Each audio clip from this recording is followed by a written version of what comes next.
राज्यभरातील पत्रकारांच्या विविध प्रलंबित मागण्यांसाठी व्हॉइस ऑफ मीडिया पत्रकार संघटनेच्या वतीने बुधवारी शिरपूर शहर व तालुक्यातील पत्रकारांनी तहसीलदारांना निवेदन सादर केले।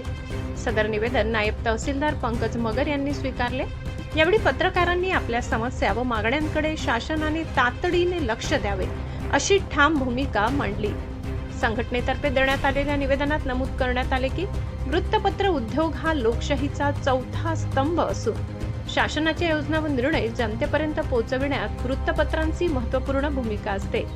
मात्र गेल्या काही वर्षात कागद, प्रिंटिंग, वीज आणि मनुष्यबळ खर्चात सुमारे 150% वाढ झाली आहे। याउलट शासनाच्या जाहिरात दरात वाढ न झाल्याने लघु व मध्यम वृत्तपत्रांचे अस्तित्व धोक्यात आले आहे।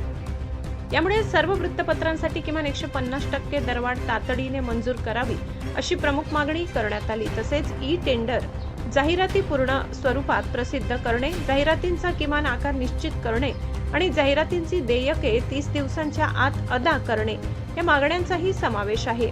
पत्रकारांना अधिस्वीकृती पेन्शन सारखा सुविधा सुलभ कराव्यात अशी ही मागणी करण्यात आली। मोठ्या वृत्तपत्रांप्रमाणेच लघु व मध्यम वृत्तपत्रांना समान संधी मिळावी, जाहिरात वाटपात पारदर्शकता ठेवावी आणि सर्व जाहिराती माहिती खात्यामार्फतच वितरित कराव्यात अशी भूमिका संघटनेने मांडली। शासनाने या सर्व मागण्यांकडे गांभीर्याने लक्ष देऊन तातडीने सकारात्मक निर्णय घ्यावा, अन्यथा राज्यभर आंदोलन तीव्र करण्याचा इशारा संघटनेने दिला आहे। यावेळी तालुका व्हॉइस ऑफ मीडिया पत्रकार संघटनेचे पदाधिकारी व पत्रकार उपस्थित होते। जनतेच्या नेतृत्वाचा नायक फक्त बाबा नायक।